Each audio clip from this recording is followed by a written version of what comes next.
Sepanjang tahun 2020, dunia diwarnai dengan perbincangan soal penyebaran COVID-19, sebuah varian jenis baru dari virus corona yang disebut SARS-CoV-2 atau COVID-19.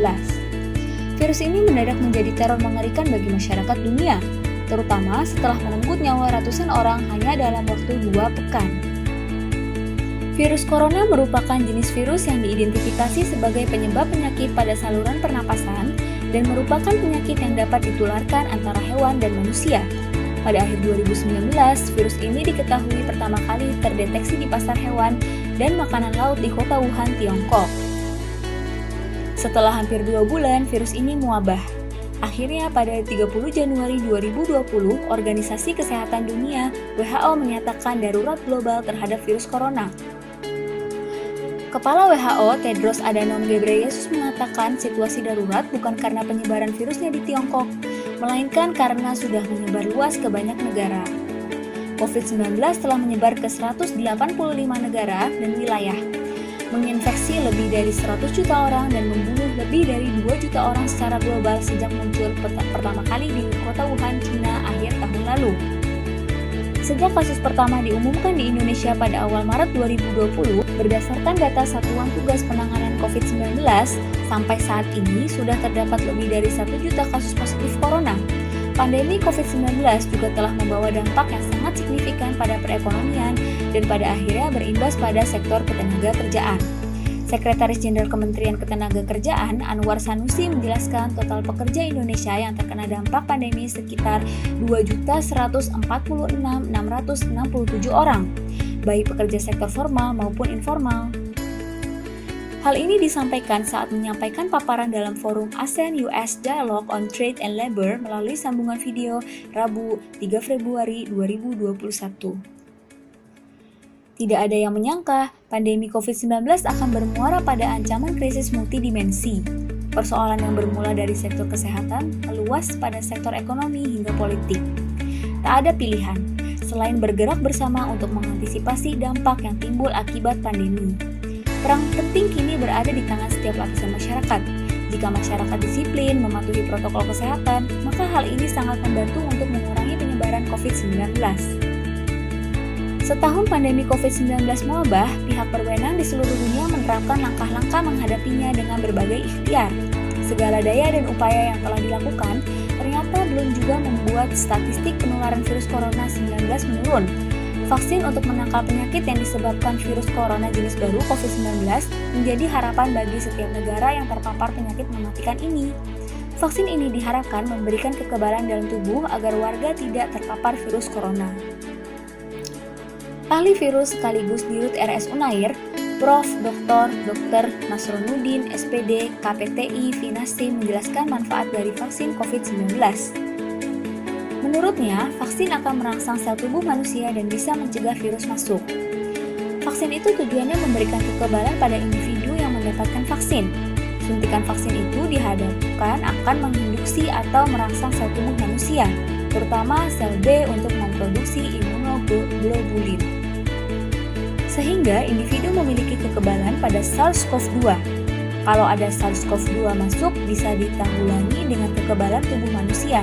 Kalau toh terinfeksi tidak berat, cukup ringan, kata Nasron kepada Detikcom di kediamannya Selasa 3 November 2020. Indonesia sendiri mengelompokkan penanganan COVID-19 dalam 2 semester.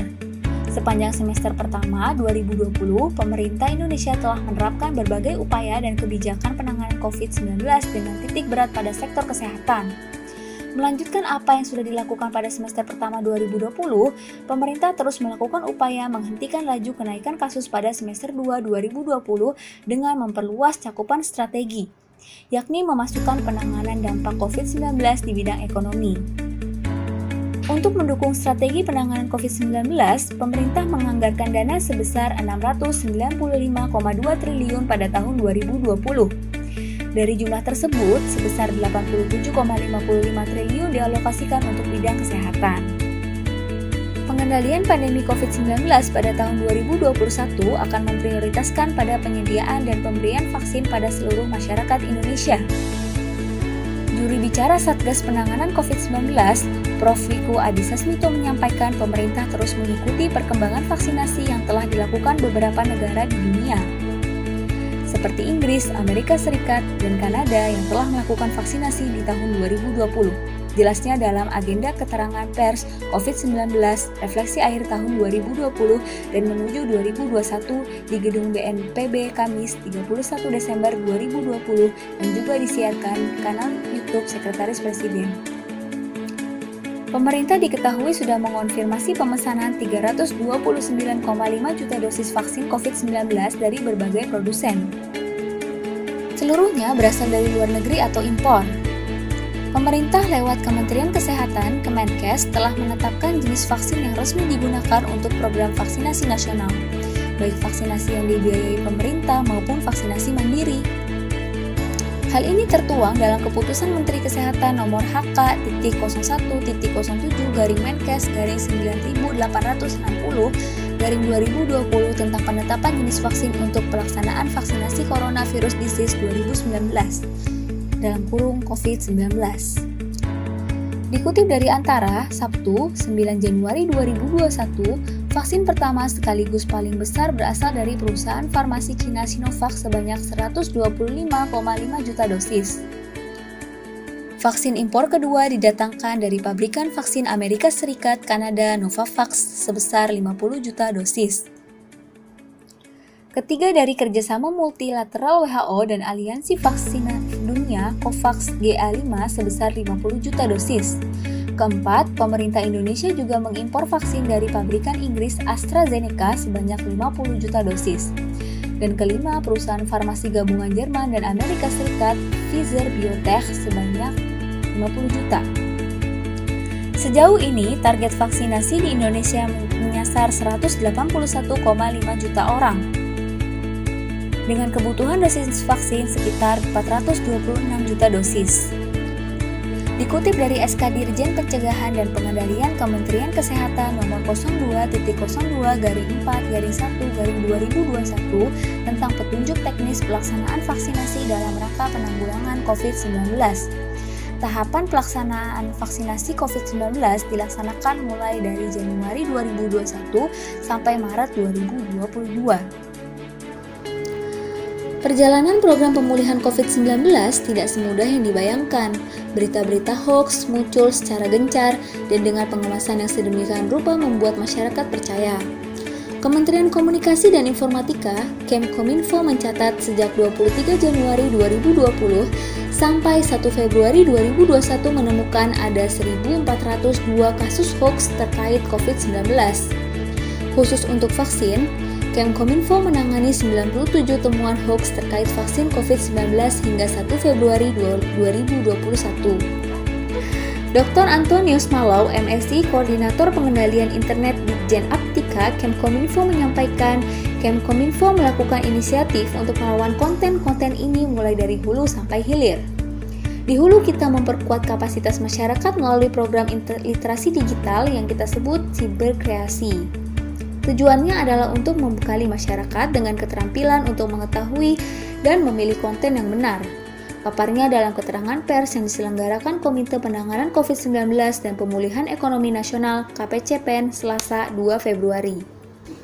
Selain itu, media massa juga bekerja sama dengan Kemenkominfo untuk mengecek fakta. Pada umumnya, media massa memberikan informasi yang dapat dipertanggungjawabkan karena memiliki proses yang berujung pada kebenaran.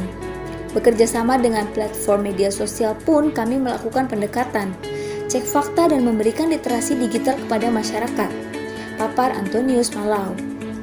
Kehadiran vaksin dan vaksinasi COVID-19 memang menjadi dasar dari optimisme masyarakat dan dunia usaha.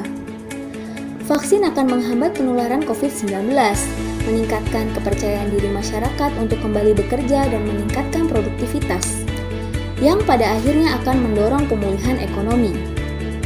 Untuk menjaga optimisme tersebut, masyarakat dan pemerintah harus terus bergerak bersama, bergotong royong menjalankan perannya masing-masing, salah satunya dengan tetap pakai masker, cuci tangan, jaga jarak, dan hindari kerumunan, serta siap divaksin saat vaksin siap untuk kesehatan pulih, ekonomi bangkit.